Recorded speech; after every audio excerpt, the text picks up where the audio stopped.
हमने अगर शरीर पर लगा भी लिया, इत्र हमने अगर अपने कपड़ों पर लगा भी लिया, थोड़ा सा सुगंधित पदार्थ हमने अपने शरीर पर लगा भी लिया, तो ये सुगंधित पदार्थ की सुगंध थोड़े समय तक रहती है।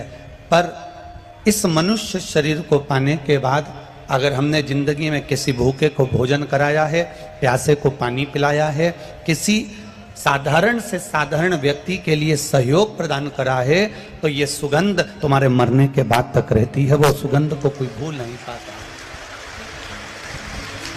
इसको कहते हैं अच्छे कर्म की सुगंध, इसको श्रेष्ठ कर्म की सुगंध कहते हैं, अच्छे कर्म की सुगंध कहते हैं।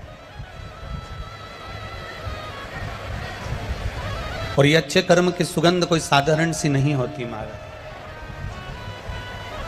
अच्छे कर्म की सुगंध आप अपने भक्ति के बल से बढ़ा सकते हो। अच्छे कर्म की सुगंध को आप अपने भजन के बल से बढ़ा सकते हो। अच्छे कर्म की सुगंध को किसी प्यासे को पानी पिलाकर बढ़ा सकते हो।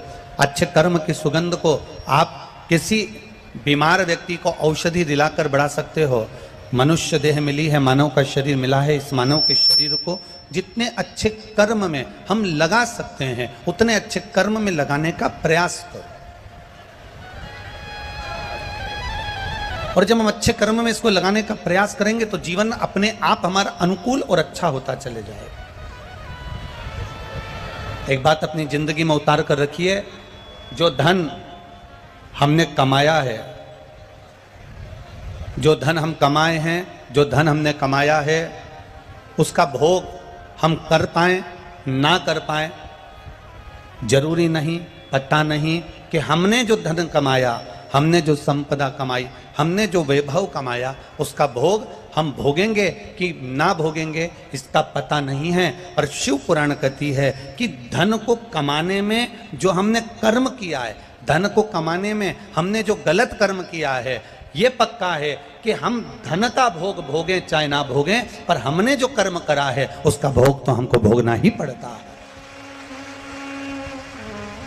उसको कोई दूसरा नहीं भोगेगा, उसको कोई दूसरा भोगने वाला नहीं होगा। अपने कर्म का भोग अपने को स्वयं भोगना। पति सोचे कि मेरे कर्म का भोग पत्नी भोग लेगी, या पत्नी सोचे कि मेरे कर्म का भोग पति भोग लेगा, या बच्चे सोचें कि मेरे कर्म का भोग मेरे माता पिता भोग लेंगे, या मेरे माता पिता के कर्म का भोग मेरे बच्चे भोग लेंगे। ना ना ना ना, शिव महापुराण की कथा कहती है आपके कर्म का भोग आपको भोगना है, दूसरे के कर्म का भोग दूसरे को भोगना है। हमने पहले भी कथा में कहा था, अगर छींक आ रही है, खांसी चल रही है, हमें छींक आ रही है, तो छींकना हमको पड़ेगा। आपको छींक आ रही है और आप पास वाले से कह दो कि तू छींक दे, तो वो छींकेगा। आपको खांसी चल रही है और आप बाजू वाले से कह दो कि तू खांस ले, तो वो खांसने से फायदा क्या होगा। आपको भूख लग रही है और आप बाजू वाले से कह दोगे कि तू भोजन कर ले, तो उससे कोई फायदा नहीं होगा। आपको प्यास लग रही है और आप पानी दूसरे को पीने को दे रहे हो, तो उसका कोई लाभ नहीं होगा। हमें अगर खांसी चली है, हमें अगर प्यास लगी है, हमें अगर छींक आई है, हमें अगर प्यास लगी, हमें अगर भूख लगी, तो भोजन हमें करना पड़ेगा। प्यास लगी, पानी हमको पीना पड़ेगा। खांसी चली, खांसना हमको पड़ेगा। हमारे कर्म की गति को भोगना भी हमको पड़ेगा, कोई दूसरा नहीं भोगेगा, कोई दूसरा भोगने को तैयार नहीं होगा। आप बस इतना जरूर निवेदन करेंगे, इतना जरूर करना चाहेंगे, इतना जरूर प्रार्थना करना चाहेंगे कि जब मौका मिले, जब समय मिले, तब प्रयास करो कि भगवान की भक्ति की ओर अग्रणी हो।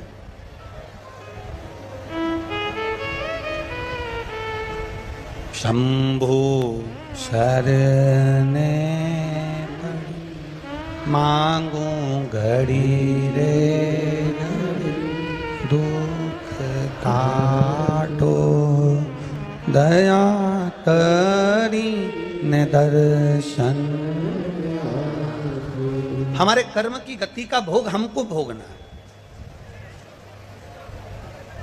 अपने को प्यास लगी तो पानी भी अपने को ही पीना, अपने को भूख लगी तो भोजन भी अपने को ही करना है, अपने को खांसी चली तो खांसना भी अपने को ही।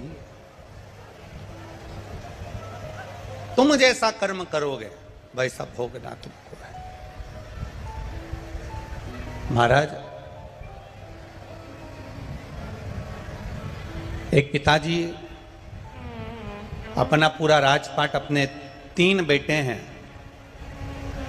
और इन 3 पुत्रों में से किसी एक को पूरा राजपाट देना है।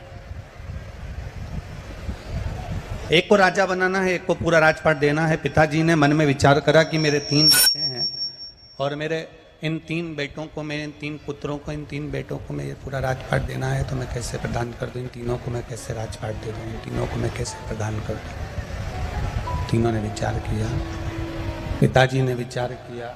अभी अच्छा चल रहा था, फिर गड़बड़ कर दिया आपने बाबू। पिताजी ने विचार करा कि इन 3 पुत्रों में से मैं किसको राजपाट दूं? इन 3 बेटों में से मैं किसको राजपाट दूं? मेरा बड़ा बेटा, मंझला बेटा कि छोटा बेटा? मंझले को दूं कि छोटे को दूं? कि मंझले को दूं कि बड़े को दूं कि छोटे को दूं? मैं राजपाट दूं तो दूं किसको? मैं किसको प्रदान करूं? अब पिता ने ये बात का स्मरण किया और अपनी धर्मपत्नी से कहा कि मेरे 3 बेटे हैं, बड़ा, मंझला और छोटा। इन तीनों में से मैं अपने राज्य का पूरा राजपाट किसके माथे करूं कि मैं एकदम फ्री हो जाऊं और बेटा इस राजपाट को संभाल ले, बेटा इस राजपाट को जान ले। मैं किसको राजपाट दे दूं तो दूं किसको? प्रदान करूं तो प्रदान करूं किसको? कहूं तो कहूं किससे? धर्मपत्नी बड़ी समझदार थी और धर्मपत्नी इतनी समझदार थी कि धर्मपत्नी ने अपने पति से कहा कि एक काम करो, ये राजपाट आप एक काम करो, अपने गुरुजी से पूछो और आप अपने गुरु के पास जाओ, अपने गुरुजी के पास जाकर विनय करो, निवेदन करो और उनसे पूछो कि ये मैं राजपाट बड़े बेटे को दूं, मंझले बेटे को दूं कि छोटे बेटे को दूं? पति अपनी पत्नी को लेकर गुरुजी के पास पहुंच गया। नंदीश्वर शिव महापुराण की कथा चल रही है, जरा सावधानी से सुनना और अपने जीवन में उतारना जरूर।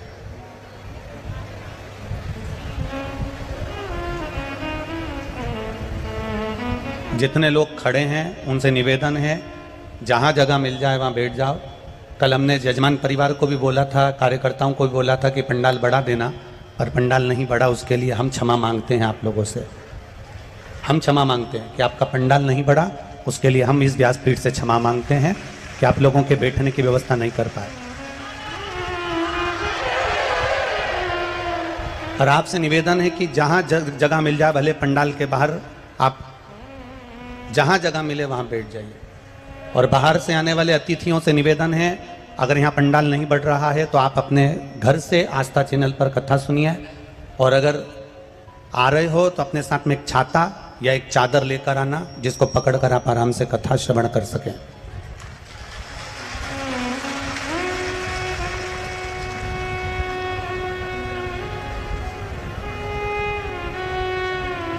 और आगे भी जितनी कथाएं हैं लाइन से, उनसे निवेदन है आप लोग अगर भक्तों के बैठने की व्यवस्था कर सकें, छांव कर सकें तो कथाओं को करवाइए, वरना कथाएं कैंसिल कर सकते हो। निवेदन है आपसे। अगर भक्त धूप में खड़े रहें और उनकी व्यवस्था नहीं हो सके तो ऐसी कथा करने से कोई लाभ नहीं है। आप लोगों से निवेदन है, जहां जगह मिल रही है वहां रज पे बैठ जाओ, जमीन पर बैठ जाओ, और अपने आसपास में जो छाते हों, चादर हों, उसको सिर पर डाल के आराम से आप लोग बैठ सकते हैं। हर हर बोल बम का नारा है। शिव कथा कह रही है। 3 पुत्र हैं और इन 3 पुत्र, बड़े को मैं राजपाट दूं, मंझले को राजपाट दूं कि छोटे को राजपाट दूं, ये विचारणी है। गुरु जी के पास पहुंचे। गुरुदेव, एक निवेदन आपसे, मेरे 3 बेटे हैं, इन 3 बेटों में से मैं किसको राजपाट दूं आप बता दीजिए। आप निवेदन मेरा स्वीकार कर लीजिए। गुरु जी ने कहा एक काम करो कि ये जो थोड़े से मेरे पास में पुष्प के बीज रखे हैं, फूल के बीज रखे हैं, ये फूल के बीज आप अपने 3 बेटों को दे दीजिए और आकर तीनों बेटों से ये फूल के बीज आप वापिस मांग लीजिएगा।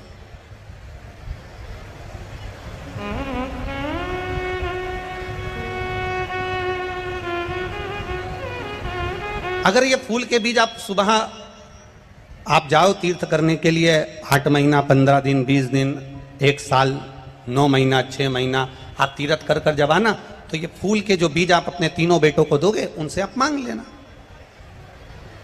उनसे आप प्राप्त कर लेना।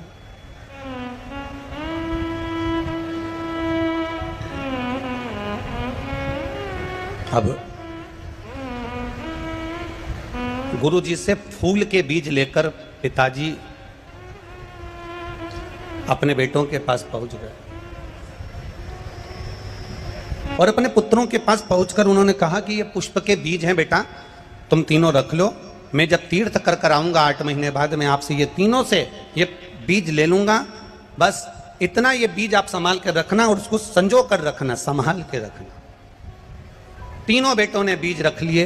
पिताजी 8 महीने के बाद जब वापिस लौट कर आए, और 8 महीने के बाद जब पिताजी लौट कर आते हैं और लौट कर आने के बाद उन्होंने बड़े पूछा, बेटा हमने आपको फूल के बीज दिए थे, पुष्प के बीज दिए थे, वो कहाँ हैं? बड़े बेटे ने पिताजी का हाथ पकड़ा और हाथ पकड़कर ले जाकर तिजोरी के सामने खड़ा कर दिया। पिताजी को कहा, पिताजी मैंने आपके फूल के बीजों को संभाल कर रखा था, क्योंकि आपने कहा था कि ये बीज संभाल कर रखना, मैं तुमसे आकर लूंगा, तुमसे प्राप्त करूंगा। और जो पिताजी को तिजोरी के सामने खड़ा करा कि ये सामने जो तिजोरी है ना पिताजी, मैंने इसमें बीजों को संभाल कर रख दिया, वो बीज कहीं नहीं जा सकते। और पिताजी ने जैसे ही अलमारी को खोला, तिजोरी को खोला, उसमें से बीज सड़ चुके थे और उसकी बदबू बाहर आ रही थी। बदबू जब बाहर आ रही थी तब पिताजी ने कहा, बेटा ये बीज तो सड़ गए, किसी काम के नहीं, इस बीज को रखने से कौन सा फायदा था, तुमने संभाल कर रख नहीं पाए, ये बीज बेकार हो गए। अब मंजले बेटे से कहा, हमने तुम्हें बीज दिए थे फूल के, वो बीज कहाँ गए? मंजला बेटा कहता है, पिताजी उस बीज की कीमत अच्छी मिल रही थी, मैंने बेच दिए, अब आपको अगर बीज चाहिए तो मैं तुरंत बाजार से खरीद कर ला कर दे देता हूं। छोटे बेटे से कहा, आपको बीज दिए थे वो कहां हैं? छोटे बेटे ने कहा, पिताजी आपने जो बीज दिए थे वो बीज, चलो मैं बताता हूं कहां है। हाथ पकड़कर ले गए, घर के पीछे खेत में बीज जमीन में डाल दिए गए, पानी सींचकर पौधे बड़े हो गए, चारों तरफ फूल ही फूल उस बीज से लगे हुए थे। पिताजी से कहा, पिताजी आपके दिए हुए बीज को मैंने 1000 गुना कर दिया, आपके दिए हुए बीज को मैंने 1000 गुना कर दिया, लाखों गुना कर दिया, करोड़ों गुना कर दिया। ये बीज बस पिता समझ गए कि ना बड़े को देना है ना मंझले को देना है, छोटे को अपनी सत्ता प्रदान कर देना है। शास्त्र कहता है भगवान ने ये संपूर्ण जो हमारा जीवन दिया है, मनुष्य की देह दी है, मानव का शरीर दिया है, ये बीज रूपी जो मानव का शरीर दिया है, ये कोई साधारण नहीं दिया। इस बीज के महत्व को समझो, इस मानव के शरीर के महत्व को समझो। बड़ा नहीं समझ पाया, उसे तिजोरी में बंद कर दिया। इस शरीर को हम ढक कर रखे, बांध कर रखे, संभाल कर रखे, क्रीम पाउडर स्नो लगा कर रखे, साबुन में धो धो कर रखा, ये शरीर आखिरी में बेकार ही हो गया। फिर इस कई लोगों ने इस शरीर को बेच तक दिया, ये शरीर को ले जाकर गलत कर्म में लगा दिया, आड़े टेढ़े कार्य में लगा दिया, ये शरीर बेकार होता चले गया। फिर तीसरा था, इसने इस बीज को पृथ्वी में बो दिया और फूल प्रकट कर लिया, अर्थात संसार के हित के लिए इस शरीर को लगा दिया, तो चारों तरफ पुष्प ही पुष्प की सुगंध फैलती चली। इस बीज की सुगंध संपूर्ण ब्रह्मांड में फैलती चली गई। आज अगर ये कथा खगड़िया बिहार में हो रही है और गोस्वामी परिवार करा रहा है, तो इनके परिवार की जो सुगंध है, इस बीज की जो सुगंध है, वो संपूर्ण ब्रह्मांड को सुगंधित करने वाली है, संपूर्ण ब्रह्मांड को आनंदित करने वाली है। अगर आज खगड़िया बिहार के अंतर्गत ये कथा हो रही है और गोस्वामी परिवार अगर करा रहा, तो ये सुगंध संपूर्ण ब्रह्मांड की, शिव नाम की, भक्ति के नाम की, स्मरण के नाम की, राम नाम की, कीर्तन की, भगवत भजन की, भगवत नाम की, ये सुगंध संपूर्ण ब्रह्मांड को फैलाने वाली, संपूर्ण ब्रह्मांड में एक आनंद की अनुभूति कराने वाली, एक आनंद का सुख देने वाली है। शिव कथा कह रही है। हम जितना अच्छा देख सकते हैं उतना अच्छा देखें। होता है, एक व्यक्ति ने प्रश्न किया था एक जगह पर कि गुरुजी मेरे सामने कुम्हार का घर है और उसके पास में 5 और 6 गधे हैं। एक व्यक्ति ने प्रश्न किया, मेरे घर के सामने कुम्हार का घर है और उसके पास में 5-6 गधे हैं, मैं जब सवेरे दरवाजा खोलता हूं, ब्रह्म मुहूर्त में दरवाजा खोलता हूं, सुबह का जब दरवाजा खोलता हूं तो मेरा रोज प्रतिदिन गधों को देखना होता है। आप बताएंगे क्या गुरुजी, गधे को देखना शुभ होता है कि अशुभ होता है सुबह सुबह? मैं सुबह से दरवाजा खोलता हूं, मेरे घर के सामने कुम्हार रहता है, उसके पास में 5-6 गधे हैं। मैं सुबह से जब दरवाजा खोलता हूं तो सबसे पहले दरवाजा खोलते से ही गधों का दर्शन होता है। सुबह से उठते से ही गधों को देखता हूं। आप बताएंगे गुरुजी कि गधा देखना सुबह से शुभ होता है कि अशुभ होता है?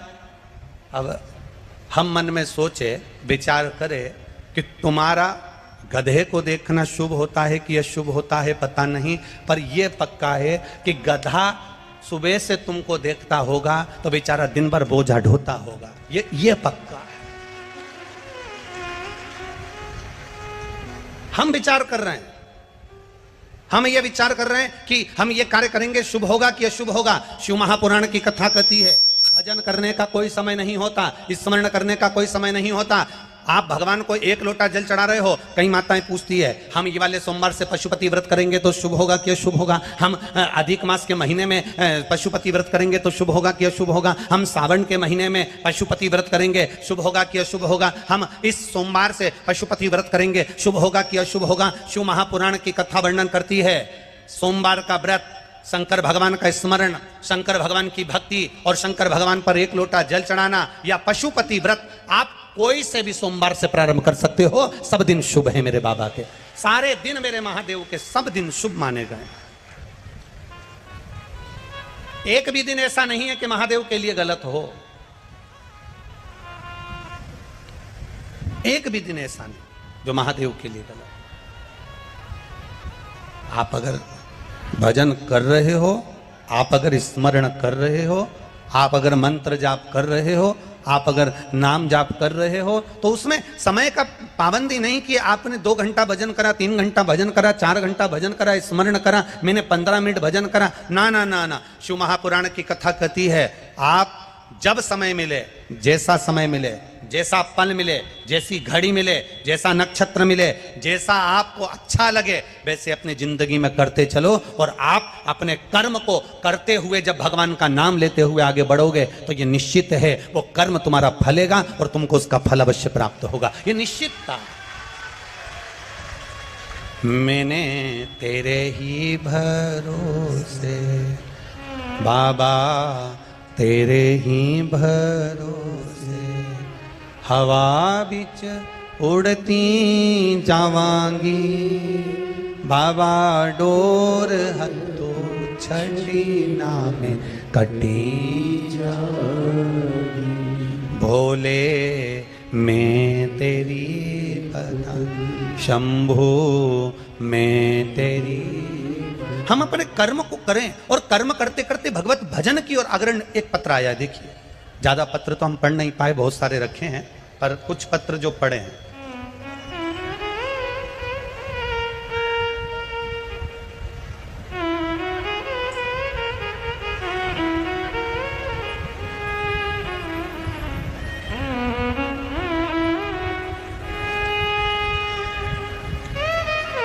मेरा नाम साधना देवी है,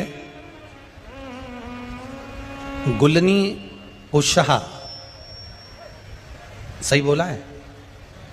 गुलनी कुशहा, जिला बांका की रहने वाली हूं, ठीक है? अरे बोलो तो सही, गड़बड़ तो नहीं बोला है? हाँ ठीक है फिर तो। मेरा नाम साधना देवी है, मैं गुलनी कुशहा, जिला बांका की रहने वाली हूं। कहीं बैठी हैं साधना देवी जी?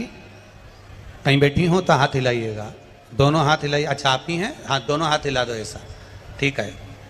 हाँ एक बार वापिस हिला दीजिए दोनों हाथ जी, ठीक है। मेरा नाम साधना देवी है, मैं गुलनी कुशहा, जिला बांका की रहने वाली हूँ। शिव महापुराण की कथा आस्था चैनल पर देखती रही हूं। गुरुदेव, मेरा बेटा 2 साल से नौकरी की तैयारी कर रहा था। बाबा की कृपा का मैं क्या वर्णन करूं। मैंने 3 सोमवार के पशुपति व्रत हुए थे और बाबा ने मेरी सुन ली और मेरे बेटे की गवर्नमेंट जॉब लग गई। इसलिए मैं बाबा को यहाँ नमन करने के लिए आई हूँ। साधना देवी, गुलनी कुशाहा, जिला बांका। मोबाइल नंबर भी उन्होंने अपना लिखा। एक बार जोरदार ताली बजाएं। बहन, बहुत बहुत बधाई आपको। बैठिए। हर हर महादेव। एक बड़ा अच्छा और प्रश्न, बड़ा भाव से अच्छा पत्र आया है।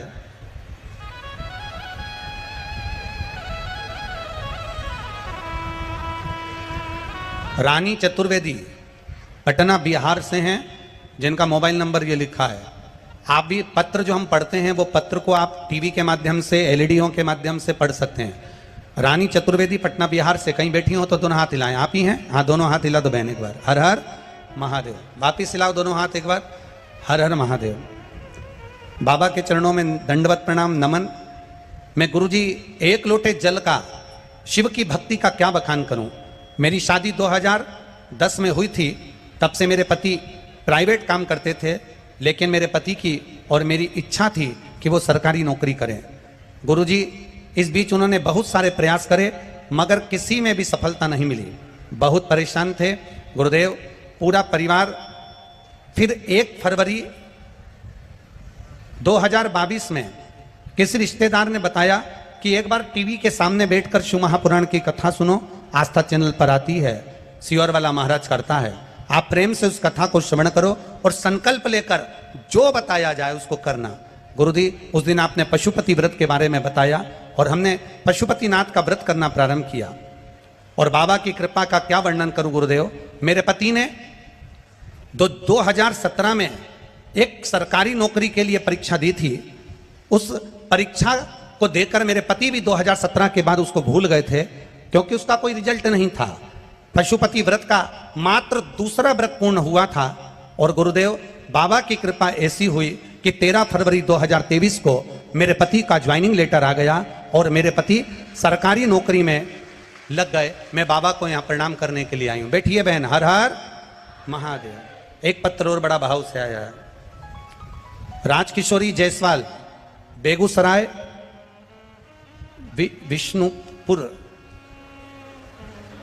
विष्णुपुर, ठीक है। हाँ, मोबाइल नंबर भी जिनका लिखा है। राजकिशोरी जायसवाल, कहीं बैठी हैं? हाथ हिलाइएगा। अगर कहीं बैठी हो तो दोनों हाथ इस तरह से हिला दीजिएगा। आप ही हैं? दोनों हाथ हिला दो एक बार। हाँ जी। हर हर महादेव। आपको बहुत बहुत बधाई। पहले तो राजकुमारी जायसवाल, गुरुजी, में शिव शंकर की कथा का 1 लोटे जल और शिव महापुराण के पशुपति व्रत का मैं क्या वर्णन करूं। मेरी जिंदगी संघर्षपूर्ण निकली है गुरुदेव। मेरी एक ही आंख है, मेरी रोशनी नहीं है, वह भी एक आंख महादेव की कृपा से ही बची हुई है। गुरुदेव, मेरे पति को 2 बार रेलवे में नौकरी का चांस मिलना था, पर पास नहीं हो पाए, लग नहीं पाए। हम बहुत दुखी रहते थे, करें क्या। आखिरी में पति की तो नौकरी नहीं लगी, पर बच्चा पढ़ लिख कर बड़ा हुआ और उसने पढ़ाई की तैयारी करी। पढ़ते पढ़ते उसने नौकरी की भी तैयारी करना प्रारंभ करी। गुरुदेव, कहीं पर भी रिजल्ट उसका अच्छा नहीं आता था और वो हर रिजल्ट में पीछे हट जाता था। एक बार किसी के कहने पर हमने टीवी पर आपकी कथा सुनना प्रारंभ करा और आपने पशुपति व्रत के बारे में 1 लोटा जल शिव जी को चढ़ाने के बारे में कहा। मैंने मेरे बेटे से जल चढ़वाना प्रारंभ करा, बेलपत्री खाने का कहा और एग्जाम देने का कहा। बाबा की कृपा ऐसी हुई गुरुदेव, पशुपतिनाथ का 5 व्रत पूर्ण हुए और केवल 1 हफ्ता ही पूरा हुआ था और मेरे बेटे का रिजल्ट आ गया और वो असिस्टेंट लोको पायलट पद पर नियुक्त हो गए। मैं बाबा को यहाँ प्रणाम करने के लिए आई हूँ। ये शिव कृपा है। बैठिए बहन, बहुत बहुत बधाई आपको। हर हर। शिव कृपा इसी को कहते। आप लोग आए हो, बहुत दूर से आए हो, बहुत दूर से आए। कोई 200, 300, 400, 500 किलोमीटर दूर से आया है। धूप, गर्मी, साधन ना साधन, आप आए, बहुत दूर दूर से आए। पर इतना विचार जरूर रखना, आवाज बढ़ाओ, थोड़ा बेस कम करो। इतना भरोसा जरूर रखना कि अगर आप बाबा के दरवाजे पर आए हो, शिव महापुराण की कथा श्रवण करने के लिए आए हो, भगवान की अविरल भक्ति को धारण करने के लिए आए हो, तो ये विश्वास मान कर चलना कि बाबा खाली नहीं भेजेगा, झोली भरकर जरूर भेजेगा।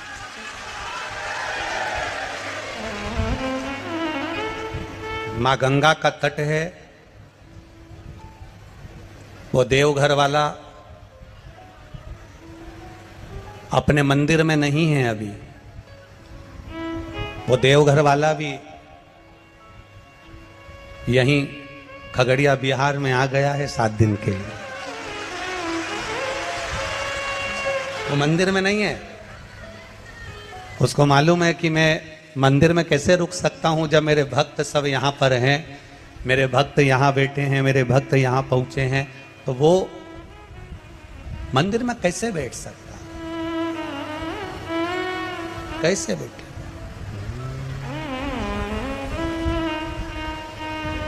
खाली न जाता कोई दर से तुम्हारे, खाली न जाता कोई दर से तुम्हारे, मैं भी खड़ा हूँ नन्ही बाहें पसारे, अपने हृदय से लगा लो, लगा लो, गिरा जा रहा हूँ उठा लो,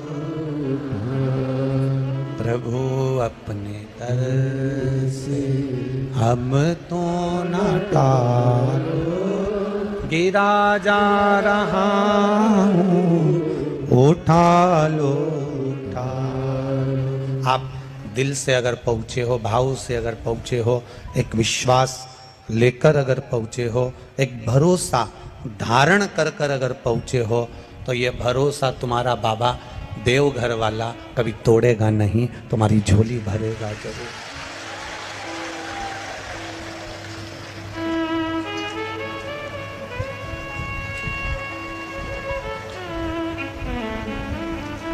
वो कहे ना, देवघर वाले हो, डमरू वाले हो, देवघर वाले हो। खड़े मत तो, अभी हम भजन ना गा रहे हैं, बैठ जाओ, बैठ जाओ, बैठ जाओ, बैठ जाओ।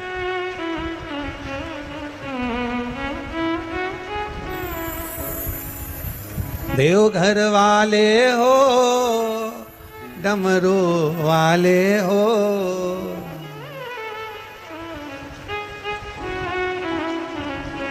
ओ मेरा दिल तुझ पे कुर्बान, ओ देवघर वाले हो, अब तो हो जा मेहरबान, ओ डमरू।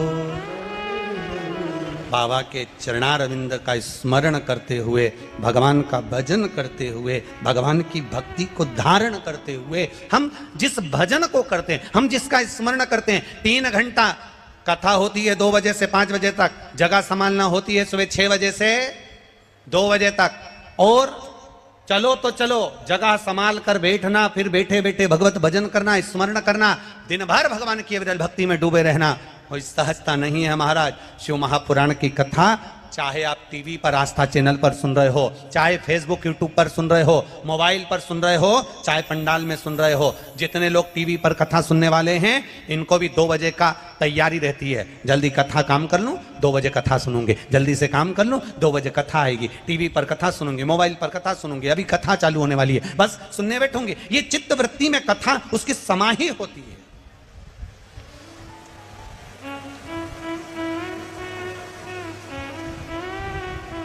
चित्तवृत्ति में यह कथा उसके रमी होती है, और चित्तवृत्ति में जब यह कथा समाई होती है, चित्तवृत्ति में यह कथा जब रमी होती है, तो वो एक आनंद की लहर कर जाती है, एक आनंद का एक आनंद प्रदान कर जाती है महाराज। और देखी है जब से ये तस्वीर तेरी, ये बात छोटा वाला बंद कर दो, पीछे तो बीट मार रहा है, दोनों बंद कर। देखी है जब से ये तस्वीर तेरी, तब से बदल गई है। हो देवघर वाले हो,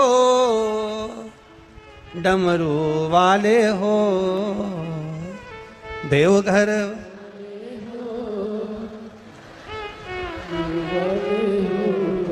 अब तो हो जा मेहरबान, हो देवघर वाले अब तो हो जा मेहरबान, हो डमरू। बस इस नेत्र को, इस चित्त को, इस वृत्ति को, इस मन को केवल एक बात अपने हृदय में संजोना है कि संसार सागर के लोग अपने हों ना हों, पर देवाधिदेव महादेव को अपना बनाने का प्रयास करना है। आप यहाँ जितने लोग बैठे हैं ये सब स्कूल गए हुए होंगे, यहाँ जितने लोग बैठे हैं सब स्कूल होकर आए हो ना। बचपन में स्कूल पढ़े कि नहीं पढ़े? अरे बोलो तो जम के। आपकी क्लास में कितने बच्चे होते थे? लगभग 25, 30, 50, 40 तो होते होंगे। और पूरे स्कूल में कितने बच्चे होते थे? लगभग 200-300 तो होते होंगे। अब एक बात बताओ, पूरे स्कूल में 200 से 300 बच्चे हैं तो क्या सारे बच्चों से तुम्हारी अच्छी फ्रेंडशिप है, अच्छे मित्र हैं तुम्हारे? अरे बोलो जम के बोलो। नहीं है। क्लास में 40 बच्चे हैं, क्या 40 बच्चे से तुम्हारी अच्छी मित्रता है? बोलो बोलो जम के। नहीं है।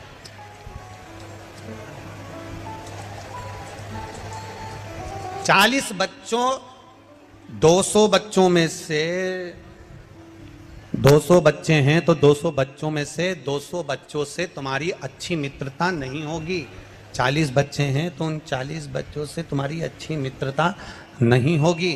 पर उन 239 बच्चों में से कोई 2-4 बच्चे ऐसे होंगे, कोई 2-4 तुम्हारे मित्र ऐसे होंगे उन 200 में से, उन 40 में से, जिससे तुम्हारी ऐसी मित्रता हो। इसको ऊंचा कर दो, थोड़ी सी ऊंचा करो। उन 200 में से, 40 में से कुछ बच्चे ऐसे होंगे जिनसे तुम्हारी ऐसी मित्रता हुई कि उन मित्रता के चलते बचपन से लेकर आज तक वो मित्रता तुम्हारी चल रही है और वो आखिरी तक चलती रहेगी। वो मित्रता तुम्हारी समाप्त नहीं होगी।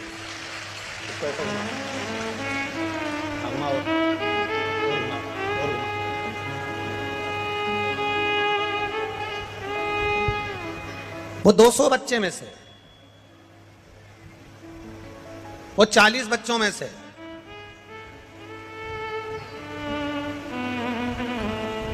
किसी 2-4 बच्चों से ऐसी मित्रता होगी जो तुम्हारी बचपन से लेकर आखिरी तक वो मित्रता चलती है।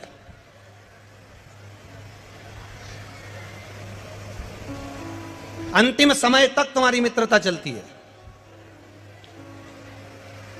पूरे स्कूल के बच्चे से और पूरे क्लास के बच्चों से इतनी मित्रता नहीं होती जो 2-4 से हो जाती है, किसी 1-2 से हो जाती है। उसी तरह शिव महापुराण की कथा कहती है, जैसी 200 बच्चे में से किसी एक बच्चे से तुम्हारी मित्रता हुई और मित्रता आखिरी तक चली, भगवान शिव की कथा कहती है ऐसी मित्रता आप अपने देव अधिदेव महादेव से बना लो जो आखिरी तक चल जाए, बाकी के सबसे निपटी रहे, निप जाए। रेंदो आखिरी तक चल, ऐसी मित्रता एक मेरे देव अधिदेव महादेव से बनाओ।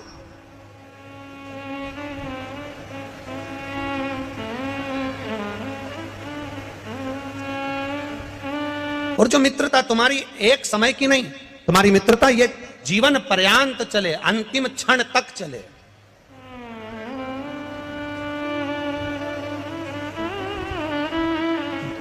नंदी, भगवान शिव के गण नंदीश्वर, बंद कर दो बाबा, उसको बंद कर दो। शिव के गण नंदी, भगवान शंकर के गण नंदी,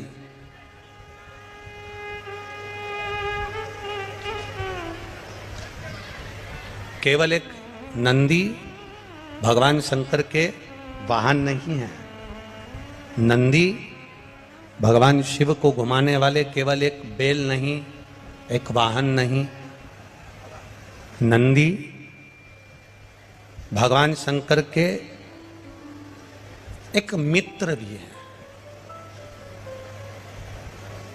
एक मित्र भी है। नंदी भगवान शंकर के गुरु भी हैं। अब आप कहोगे गुरुजी ये भगवान, आप कहां की कथा कह रहे हो? क्या नंदी भगवान शिव के गुरु हो सकते हैं? क्या नंदी भगवान शंकर के मित्र हो सकते हैं?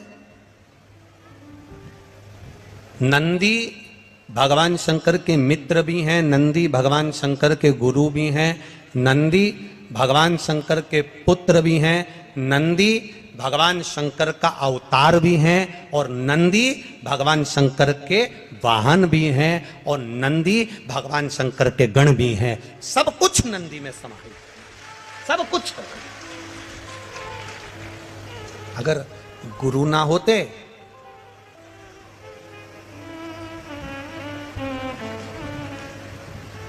आप लोगों में से कोई नासिक गया है कभी? पंचवटी गए हो, नासिक गए हो, कुंभ के मेले में पहुंचे हो तो वहां दर्शन करे होंगे कपालेश्वर महादेव के। कौन से महादेव हैं? कपालेश्वर, कपालेश्वर महादेव का। वो कपालेश्वर महादेव, कपालेश्वर महादेव भगवान शिव जब ब्रह्मा जी पर क्रोध करे, भगवान शंकर को जब ब्रह्मा जी पर गुस्सा आया क्योंकि उन्हें झूठ बोल दिया था, भगवान विष्णु पाताल में जाते हैं और ब्रह्मा जी आकाश में जाते हैं। ऊपर जाते जाते जाते जाते जाते जाते जाते जाते भगवान शंकर के शिवलिंग का आखिरी छोर शीश देखने के लिए जा रहे हैं। आखिरी छोर देखने के लिए, शीश देखने के लिए जा रहे हैं, आखिरी का छोर। और भगवान विष्णु नीचे पाताल में भगवान शंकर के शिवलिंग के चरण देखने के लिए जा रहे हैं। भगवान नारायण को मालूम था कि चरण नहीं मिलेंगे, नारायण वापिस आ गए। पर ब्रह्मा जी जाते गए जाते गए जाते गए और जाते जाते एक उन्होंने केतकी का फूल तोड़ लिया और एक गौ माता को लेकर भगवान विष्णु के पास आ गए। नारायण ने पूछा क्या आपको भगवान शंकर भगवान के शिवलिंग का शीश दिखा? तो ब्रह्मा जी बोले कि हमको शीश दिखा कि नहीं दिखा, पहले आप बताओ कि आपको चरण दिखा है क्या भगवान शंकर के शिवलिंग का? भगवान शंकर के शिवलिंग का चरण कहीं नजर आया क्या आपको? तब भगवान विष्णु ने कहा कि हमको चरण नहीं दिखा। सत्य कह दिया, सत्य बोल दिया। और जब उन्होंने सत्य बोला, जब उन्होंने सत्य कहा तो भगवान नारायण का एक नाम हो गया सत्य नारायण।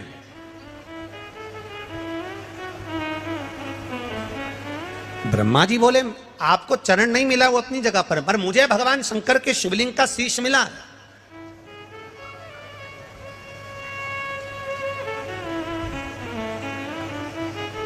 ये दुनिया का पहला शिवलिंग जिसको ब्रह्मा और भगवान विष्णु ने प्रकट किया था, और वो महाशिवरात्रि के दिन प्रकट हुआ था।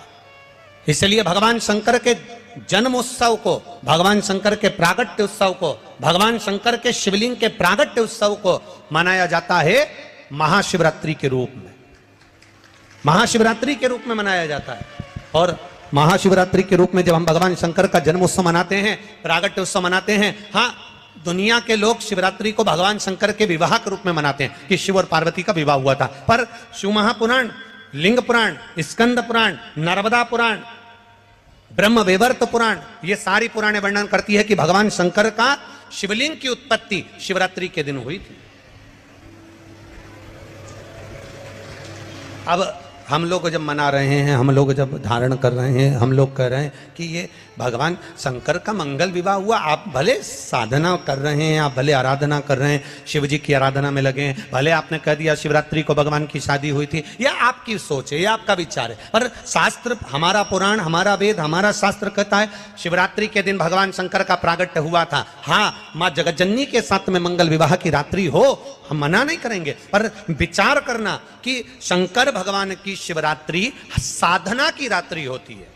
शंकर भगवान की शिवरात्रि एक आराधना की रात्रि होती है।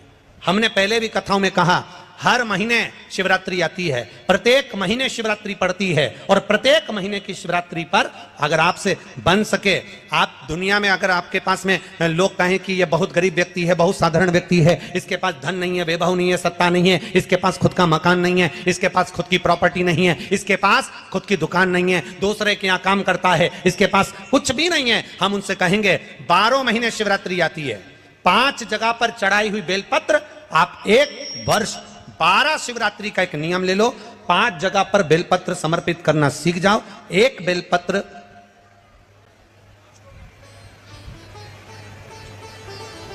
ये शिवलिंग, ये जलाधारी, बहुत ध्यान से देखना, ये चरण जहां से जल नीचे गिरता है, गणेश जी का स्थान, कार्तिकेय जी का स्थान, यह हस्तकमल माता पार्वती जी का हस्तकमल, शिवलिंग भगवान शंकर का स्थान, ऊपर से जो एक एक बूंद जल शिवलिंग के ऊपर गिर रहा है, शंकर भगवान की 5 बेटियां जया, विषहरा, शामरीबारी, दौतली, देव, बीच में जो एक मोटी सी लाइन है वो शंकर भगवान की छोटी लड़की, क्या नाम है, अशोक सुंदरी। ये पूरे शिवलिंग का वर्णन। 5 जगह पर बेलपत्र, 5 स्थान पर बेलपत्र, 12 महीने की शिवरात्रि। आप दूसरे क्या काम कर रहे हो, नहीं है नौकरी, नहीं है काम, दूसरे के मकान में रह रहे हो, खुद का मकान भी नहीं, खुद का प्लाट भी नहीं, खुद की प्रॉपर्टी भी नहीं, बहुत संघर्ष की जिंदगी जी रहे हो, ठेला धका रहे, लॉरी चला रहे, गाड़ी चला रहे, ऑटो चला रहे, अपने लिए करने का प्रयास करना।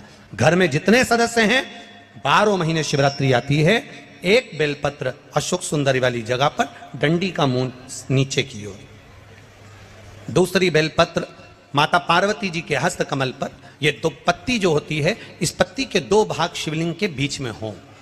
तीसरी बेलपत्र भगवान शंकर के शिवलिंग पर, डंडी का भाग आपके विपरीत दिशा में हो, विपरीत दिशा में।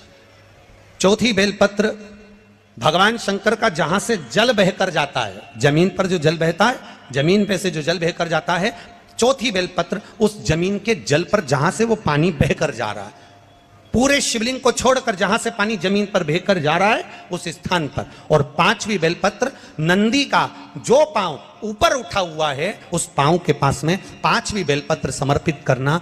एक शिवरात्रि से लेकर 12 शिवरात्रि जो 1 वर्ष तक कर लेता है, 1 वर्ष अपनी कड़ी मेहनत के साथ में मेहनत पूरी करना। और ये 5 बेलपत्र, 5 बेलपत्र हर महीने जो शिवरात्रि आती है उस पे समर्पित करना प्रारंभ कर दीजिए और मेहनत करना प्रारंभ कर दीजिए। आपको आपके कर्म का फल मिलेगा। साल भर के अंदर आप अच्छे बनकर बैठ सकते हैं।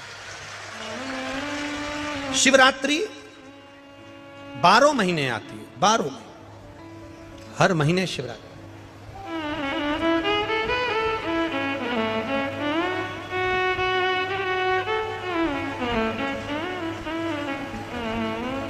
और महाराज जब वो कृपा करता है तो कोई साधारण नहीं करता। आपको पहले भी कथाओं में कहा, आपको पहले भी वर्णन किया, आपको पहले भी निवेदन किया, आपको पहले भी कहा, देवता देते हैं तो पल्ला झाड़ कर देते हैं। देवता देते हैं तो पल्ला झाड़ कर देते हैं, और मेरा देवघर वाला देता है तो छप्पर फाड़ कर देता है। मेरा देव अधिदेव महादेव देता है तो छप्पर फाड़ कर देता है। कोई साधारणता में मेरा बाबा कभी नहीं देता। साधारणता में मेरा बाबा देता ही नहीं।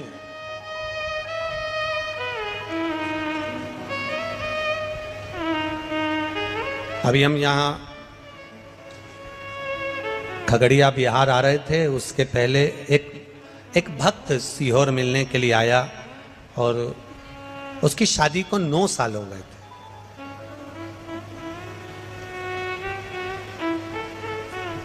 और टीवी के माध्यम से कथा सुनकर उसने सफेद आंकड़े की जड़ का प्रयोग करा था और 9 वर्ष शादी को हो गए थे संतान में। अब उसकी पत्नी ने एक बार पशुपति व्रत करा, संतान गर्भ नहीं ठहरा। दूसरी बार उसने फिर 1-2 महीना छोड़कर फिर पशुपति व्रत करा, गर्भ नहीं ठहरा। तीसरी बार फिर पशुपति व्रत करा, गर्भ नहीं ठहरा। चौथी बार पशुपति व्रत करने के लिए आतुर हुई और बाबा की कृपा, पहला सोमवार पूरा हुआ और डॉक्टर ने बोला कि तुम्हारा गर्भ ठहर गया। डॉक्टर बोले तुम्हारा गर्भ ठहर गया। यहीं ऊपर एक कुर्सी ला दो उनकी।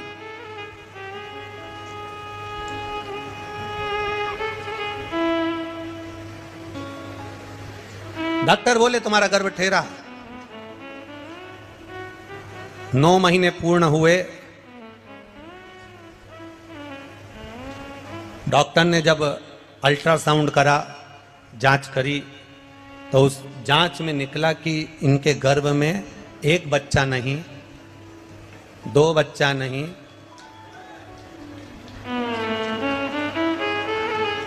माला दे दो, माला माला दे।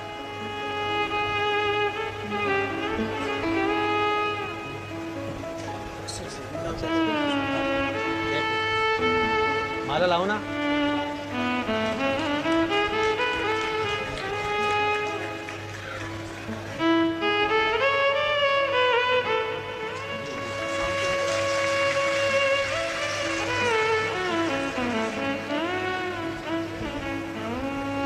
जब गर्भ की जांच हुई और अल्ट्रासाउंड कराया, सोनोग्राफी कराई, तो मालूम पड़ा इनके गर्भ में 1 बच्चा नहीं, 2 बच्चे नहीं, 3 बच्चे गर्भ के अंदर हैं। अब बड़ा आश्चर्य हुआ। जो मां थी जिसका गर्भ ठहरा था वो बेचारी घबरा गई। अब करें तो करें क्या, क्या करा जाए। आखिरी में पति ने कह दिया तो चिंता मत कर। सियोर वाला महाराज कहता है सारी समस्या का हल 1 लोटा जल।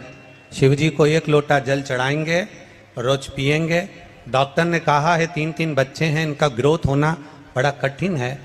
पूरे 9 महीने जल चढ़ाकर दोनों पति पत्नी पैदल मंदिर तक जाना, जल चढ़ाना, पीना, और बाबा की कृपा से गर्भ से 3 पुत्रों ने जन्म लिया। शिव की कृपा।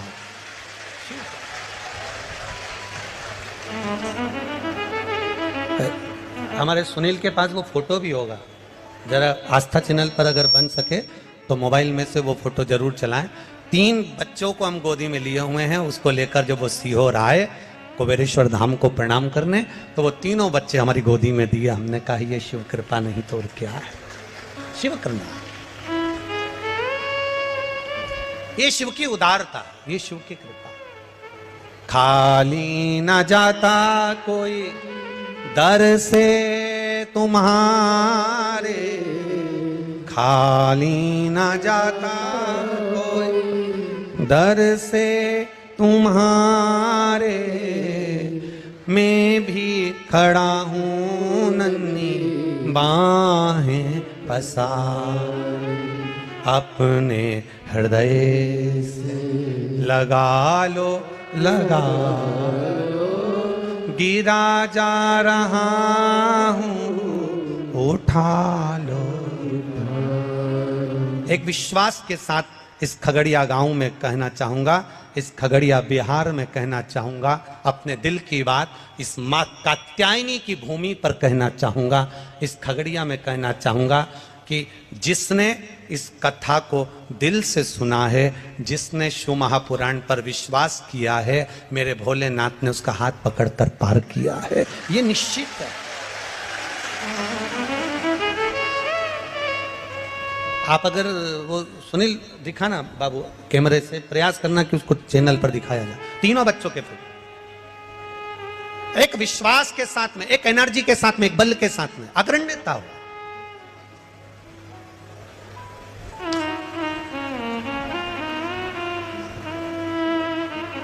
आपका भरोसा पक्का रखिए। ये 3 बेटों ने पत्र लिखा कि हमारी नौकरी लगी, इन्होंने विश्वास पक्का रखा, अपना कर्म करा, अपनी मेहनत करो, मेहनत करने के लिए कभी पीछे मत हटना। गीता जी में भगवान कृष्ण कहते हैं मेहनत से पीछे मत हटो, कर्म करते रहो। शंकर भगवान नंदी को ज्ञान देते हैं तो कहते हैं मेहनत करो, कर्म से पीछे मत हटो। भगवान शंकर ने भस्मासुर को जब ज्ञान दिया, सोने का कंकण दिया, तब कह दिया कर्म करना। भगवान शंकर ने लंकाधिपति रावण को जब सब कुछ प्रदान करा तो कह दिया अपना कर्म से पीछे मत हटना। भगवान शंकर कर्म कहने करने का वर्णन करते हैं, मेरा शिव कर्म को प्रधान मानता है, कर्म करो और कर्म के साथ में विश्वास पक्का रखो। जब हमारा विश्वास, जब हमारी दृढ़ता पक्की होगी तो ये निश्चित है हमें शिव तत्व प्राप्त होगा और हम जो चाहेंगे वो मेरा भोलेनाथ प्रदान कर देगा। ये शिव तत्व की प्राप्ति तब हो जाती है।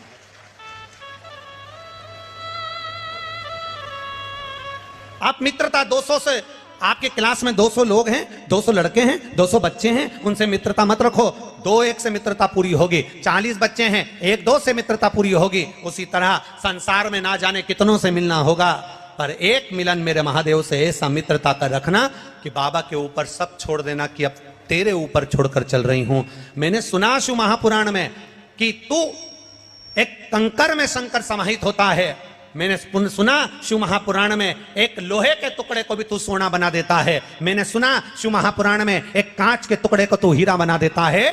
मैंने सुना शिव महापुराण में कि 12 शिवरात्रि का जो वर्णन है करा, 12 शिवरात्रि का जो स्मरण करा, 5 बेलपत्र का जो वर्णन किया, वो बेलपत्र का मैं भी उसको चढ़ाना प्रारंभ करूं। 12 शिवरात्रि पूरी होगी, मेरा देव अधिदेव महादेव सुनेगा जरूर और मेरी झोली भरेगा जरूर।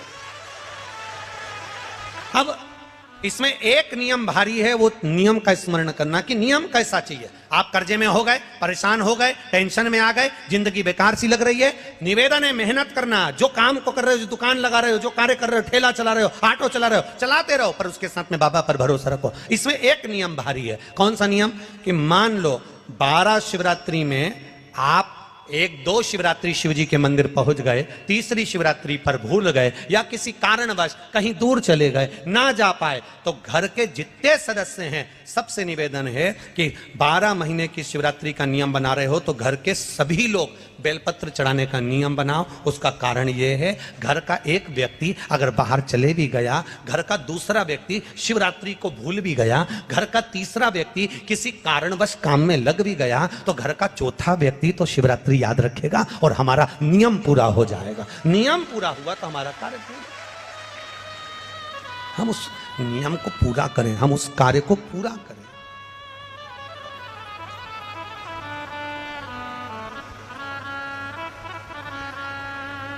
मेरे बाबा दया करना, मैं तेरे भरोसे हूँ। भोले बाबा दया करना, मैं तेरे भरोसे हूँ। ना घर के भरोसे हूँ, ना परिवार के भरोसे हूँ। मेरे बाबा दया करना, मैं तेरे भरोसे। मेरे बाबा दया करना, मैं तेरे भरोसे। ना इनके भरोसे हूँ, ना उनके भरोसे हूँ, ना इनके भरोसे हूँ, ना भरोसे हूँ। मेरे बाबा दया करना, मैं तेरे भरोसे हूँ। मेरे बाबा दया करना, मैं तेरे भरोसे। हम उसके सहारे रहें, हम उसके भरोसे रहें। जब हमारा विश्वास दृढ़ होगा, 5 बेलपत्र के नियम को जब हम समझ जाएंगे, हमारी जिंदगी सार्थक हो जाएगी, हमारा जीवन धन्य हो जाएगा।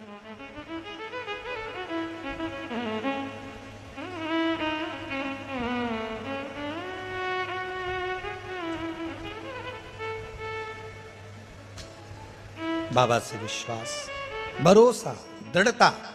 नंदी भगवान शंकर का मित्र भी है, नंदी भगवान शंकर का गुरु भी है, नंदी भगवान शंकर का शिष्य भी है, नंदी भगवान शंकर का गण भी है, नंदी भगवान शंकर का वाहन भी है, नंदी भगवान शंकर का अवतार भी है, नंदी भगवान शंकर का पुत्र भी है। नंदी ये कोई साधारण नहीं, जिस नाम को नंदीश्वर शिव महापुराण को हम सुन रहे हैं, इसको समझना जरूरी है। शंकर भगवान ने नंदी को एक बार गुरु भी माना है।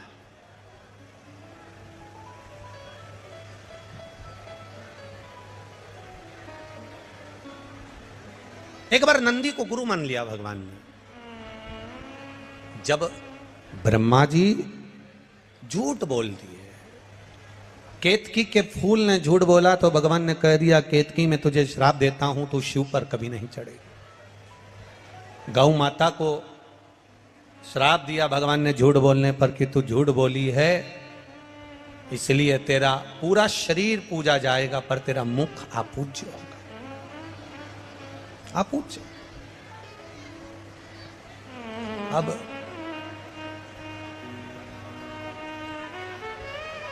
महाराज ब्रह्मा जी की बारी आई और ब्रह्मा जी ने जो झूठ बोला, ब्रह्मा जी कहते हैं आकाशवाणी झूठी है। भगवान देवादिदेव महादेव ने अपने पैर के नख को तोड़ा, फेंका, काल भैरव प्रकट कर लिया। काल भैरव से कहा काट दे ब्रह्मा का सिर। ब्रह्मा जी के 5 मुख थे, 4 मुख से वेद शास्त्र पुराण का वर्णन करना और 1 मुख से ब्रह्मा जी को केवल निंदा या अपशब्द कहना। भगवान ने तुरंत उसके शीश को कटवा दिया। ब्रह्मा का शीश कटा, शीश कटा हुआ देवादिदेव महादेव के हाथ में आकर चिपक गया। ब्रह्मा के शीश कटने की हत्या देवादिदेव महादेव पर लग गई। कपाल लग गया हाथ से, शीश लग गया हाथ में, और जब शीश हाथ में लगा, भगवान देवादिदेव महादेव कई गंगा महारानी से कहे, गंगा ये मेरे हाथ में जो शीश चिपका है, ब्रह्मा जी का जो ये माथा मेरे हाथ में कपाल चिपक गया, ये निकलेगा कैसे? गंगा जी बोली, प्रभु आपका सारा पुण्य मैंने दे दिया, इसके बाद भी ये कपाल नहीं छूटता। सारे पुण्य एकत्रित करे गए पर वो कपाल नहीं छूटा। आखिरी में शंकर भगवान एक मौन होकर स्तुप्त होकर बैठ गए। और मेरे देवादिदेव महादेव जब मौन होकर स्तुप्त होकर बैठते हैं, तप साधना में लीन होकर बैठते हैं, तब नंदी से ये दशा नहीं देखी गई। भगवान देव की ये दशा नंदीश्वर से नहीं देखी गई। और नंदीश्वर को लगा कि मेरे प्रभु मौन होकर बैठ गए, ये हाथ में कपाल लगा हुआ है, कपाल हाथ में लगा, और मेरे महादेव एकदम मौन होकर बैठे हुए हैं। आखिर बात क्या है? क्या बात है? बहुत ध्यान देना कथा पर। 500-500 रुपए, 1000-1000 रुपए का किराया लगाकर, ऑटो गाड़ी में खर्चा कर कर, 200-500 रुपए टिकट लगाकर आप इतनी दूर कथा को सुनने के लिए आए हो। 10 रुपए के पानी के पाउच या 20 रुपए की पानी की बोतल के चक्कर में कथा मत छोड़ देना, इतना ध्यान रखना। हमने पहले भी कथा में कहा है आपको, कथा सुनने आओ तो पानी की कितनी बोतल साथ लेके आओ? जम के बोलो जरा। पानी की 2 बोतल अपने साथ में लेकर आओ, एक अपने लिए और एक अपने पास में जो बैठा हो, जिसको अपन नहीं पहचानते, नहीं जानते, और उसको प्यास लगे तो पानी दे दो। अपने बैग में 4 बिस्कुट के पुड़े डाल लाओ, 2-4 टॉफी डाल लाओ। अगर किसी को लगे, बच्चे हैं, बड़े हैं, भूखा है, प्यासा है, बैग में से निकाल कर दे दो। पर चलती कथा में अगर कहीं कोई आपको डिस्टर्ब करे या आपको लगे तो उसके हाथ पैर जोड़कर कह दो, भैया हम बाद में पी लेंगे, हम बाद में ले लेंगे, अभी कथा सुन लेने दे। 500 रुपए खर्च कर कर आई हूं कथा सुनने के लिए, बस मुझे सुनना। धारण ये छूट ना जाए। बहुत बहुत ये गोस्वामी परिवार ने अगर कथा करवाई है तो ये साधारणता नहीं है। स्वर्गीय श्री गौरी शंकर जी गोस्वामी, स्वर्गीय देव की देवी गोस्वामी, ये पूर्वज कोई साधारण नहीं होंगे, जिनके पुत्र श्री नवीन कुमार गोस्वामी ने ये कथा का आयोजन रखा है। एक बार जोरदार ताली बजाएं। ये कथा की सहजता नहीं है हमारी, साधारणता नहीं है, ये कहीं शिव कृपा हुई होगी तो ये कथा हो गई। करो भजन, करो स्मरण, थोड़ा हो भक्ति का बल बढ़ाइए, भजन का बल बढ़ाइए। हाथ में कपाल चिपका है, ब्रह्मा जी का कटा हुआ शीश चिपका है,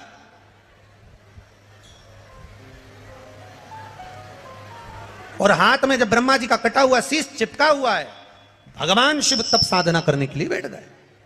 अब वो कपाल हाथ से निकल नहीं रहा। गंगा महारानी भी कह रही है कि मैंने सारा पुण्य दे दिया, पर ये कपाल नहीं निकल रहा। यमुना जी कह रही है मैंने पूरा पुण्य दे दिया, सरयू जी कह रही हैं, नर्मदा जी कह रही हैं सारा पुण्य दे दिया, पर ये कपाल हाथ से छूट नहीं रहा। नंदीश्वर से नहीं देखा गया, भगवान शिव के प्रिय गण नंदी से नहीं देखा गया। और जब नंदीश्वर से नहीं देखा गया तो नंदीश्वर उसी समय पर वहां से ओझल हो जाते हैं, चले जाते हैं।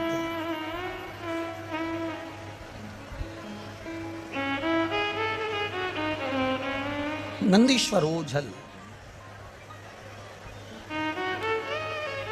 कहते हैं 3 दिन तक माता पार्वती जी को नंदी नहीं दिखे, 3 दिन तक।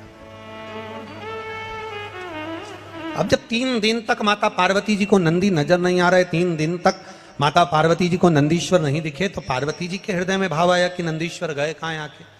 अब 3 दिन तक ना दिखने के बाद में नंदीश्वर ने एक छोटे से बछड़े का रूप ले लिया, और छोटा सा गाय का बछड़ा, छोटा सा गाय के बछड़े का रूप रखकर नंदीश्वर, भगवान शंकर जहां तप साधना कर रहे थे, गाय के बछड़े का रूप धरकर नंदीश्वर भगवान शंकर के पास में आ गए। और बछड़े का रूप लेकर नंदीश्वर शिव जी के पास में आकर जब रंभाना प्रारंभ करा, मां कहकर पुकार रहे हैं, मां कहकर पुकार रहे हैं, ओम कहकर पुकार रहे हैं, मां कहकर पुकार रहे हैं।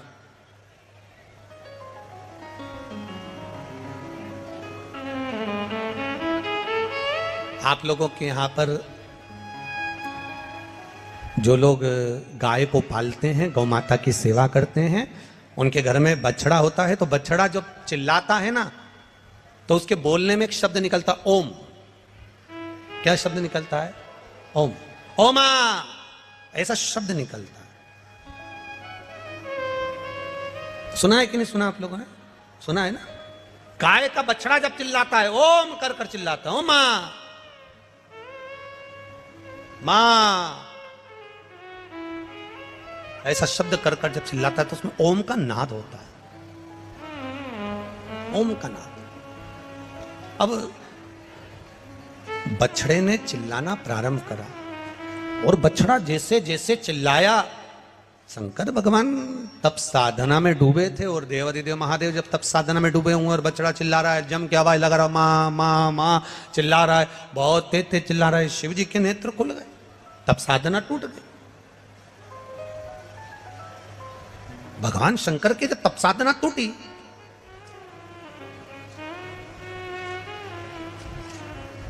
शिव जी ने देखा कि ये बछड़ा आया है और तप साधना मेरी तोड़ दिया है, और बछड़े ने चिल्लाकर कहा, मां, शंकर भगवान के डमरू की जो डोर थी, उस डमरू की डोर को छोटे से बछड़े ने अपने छोटे से सींग में उस डमरू की डोर को लटका लिया।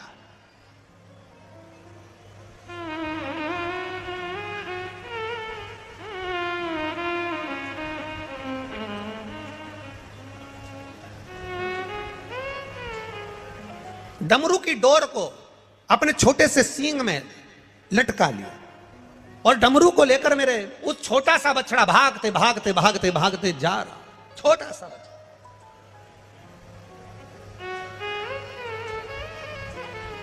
पहुंच गए पंचवटी, नासिक, गोदावरी का तट, और मां गोदावरी के तट पर जैसे ही वो बछड़ा पहुंचा, शंकर भगवान के डमरू को बछड़े ने वहां गिरा दिया।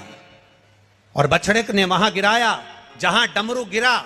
गिरते सही गोदावरी के तट पर मेरे शंकर भगवान तब साधना करने के लिए बैठे। गोदावरी का स्नान करा। स्नान कर कर मेरे महादेव जैसे ही बैठे, मात्र कुछ क्षण बीते थे और वहां बैठकर जब शंकर भगवान ने जैसे ही आराधना करना प्रारंभ करी, साधना करना प्रारंभ करी, हाथ में चिपका हुआ ब्रह्मा जी का कटा हुआ कपाल, सिर हाथ से नीचे गिर गया। हाथ से जैसे ही कपाल छूटा, तब वहां शंकर भगवान कपालेश्वर महादेव के रूप में विराजमान हो गए। कपालेश्वर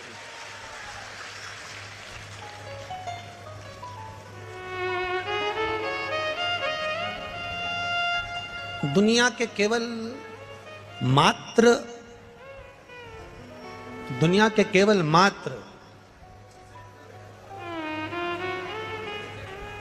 केवल दो या तीन मंदिर ऐसे हैं जिस मंदिर में शंकर जी के सामने नंदी नहीं है। एक अमरनाथ की गुफा जिसमें शंकर जी के शिवलिंग के सामने नंदी बोलो बोलो जम के नहीं है। दूसरा पंचवटी नासिक मां गोदावरी के तट पर कपालेश्वर महादेव जिनके सामने नंदी नहीं है। क्यों? नंदी छोटे से बछड़े का रूप रखकर शंकर भगवान को ज्ञान दिया, बिठाया, तप कराया, हाथ से कपाल छूट गया। जब नंदी सामने आया तब शंकर भगवान ने नंदी के हाथ जोड़ लिए, तूने मुझे गुरु बनकर ज्ञान दिया है, मेरे सामने अगर शीश नवाकर बैठेगा, मैंने तुझे गुरु माना है, शीश नवाकर बैठेगा तो मेरे गुरु का अपमान हो जाएगा, इसलिए इस मंदिर में तू मेरे सामने मत बैठ, चले जा।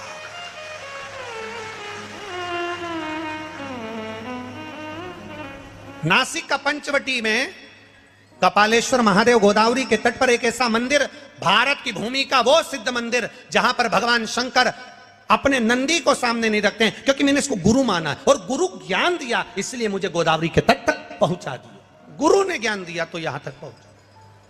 शिव जी ने नंदी से कहा कि तू मेरा गुरु बनकर मुझको ज्ञान दिया है, इसलिए मेरे सामने मत बैठ, यहां मैं अकेला रहूंगा। कपालेश्वर महादेव के सामने नंदी नहीं बैठा। अब एक बात बहुत अच्छी आई है शिव पुराण में, तो थोड़ा समझ लेना है उसको। शायद आपकी जिंदगी में कहीं काम आ जाए। जितने लोग टीवी पर सुन रहे हैं, आस्था चैनल पर सुन रहे हैं, फेसबुक यूट्यूब पर सुन रहे हैं, या इस खगड़िया नगर में श्रवण कर रहे हो, तो जरा ध्यान से सुनना। मान लो ये शिवलिंग, ये जलाधारी, किसी किसी मंदिर में नंदी मंदिर के बाहर होता है, गर्भगृह के बाहर। बोलो सही है कि गलत है? अब जरा समझ लेना बहुत अच्छे से हैं। किसी किसी मंदिर में नंदी जो मंदिर अंदर का होता है गर्भगृह, उस गर्भगृह से बाहर होता है। किसी किसी मंदिर में नंदी का जो शिवलिंग होता है भगवान का, उसके सामने जो जलाधारी होती है, नंदी उसके सामने होता है। बोलो करें दर्शन। किसी किसी मंदिर में नंदी, शंकर भगवान में मंदिर में अगर छोटी जगह है तो साइड में भी नंदी हो जाता है। करें दर्शन। कहीं कहीं शिवलिंग है, जलाधारी है, सब कुछ है, गणेश जी नहीं, कार्तिकेय जी नहीं है, पार्वती जी नहीं है, केवल शिवलिंग है, जलाधारी है और नंदी है। करें हैं दर्शन। किसी किसी मंदिर में केवल शंकर भगवान का स्वरूप विराजमान है, शिवलिंग विराजमान है, नंदी नहीं है। तो शिव महापुराण की कथा यहां वर्णन कर रही है, उसको जरा समझिएगा। शिव पुराण कहती है, भगवान शंकर का चरित्र कहता है, शिव तत्व कहता है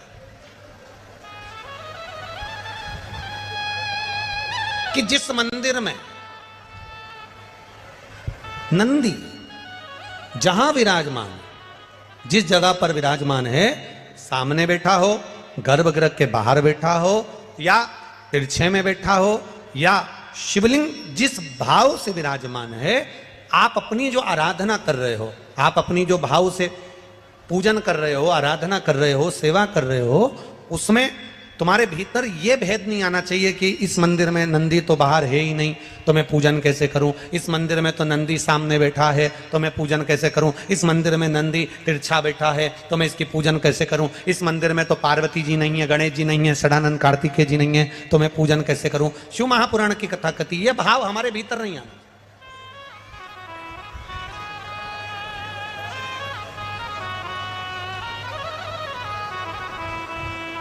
शिव का ओटला,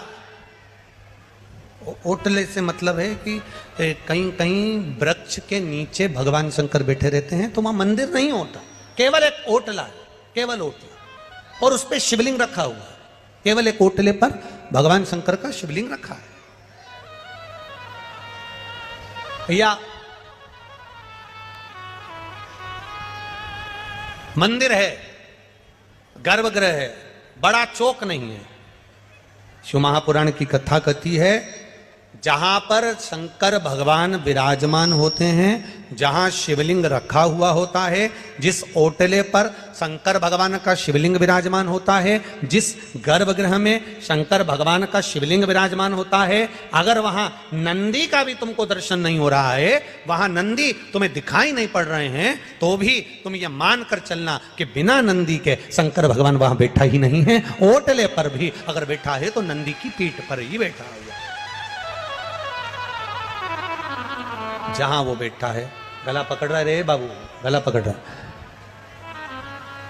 वो नंदी वहां विराजमान है, वो नंदी वहां बैठा, नंदी कहीं दूर नहीं।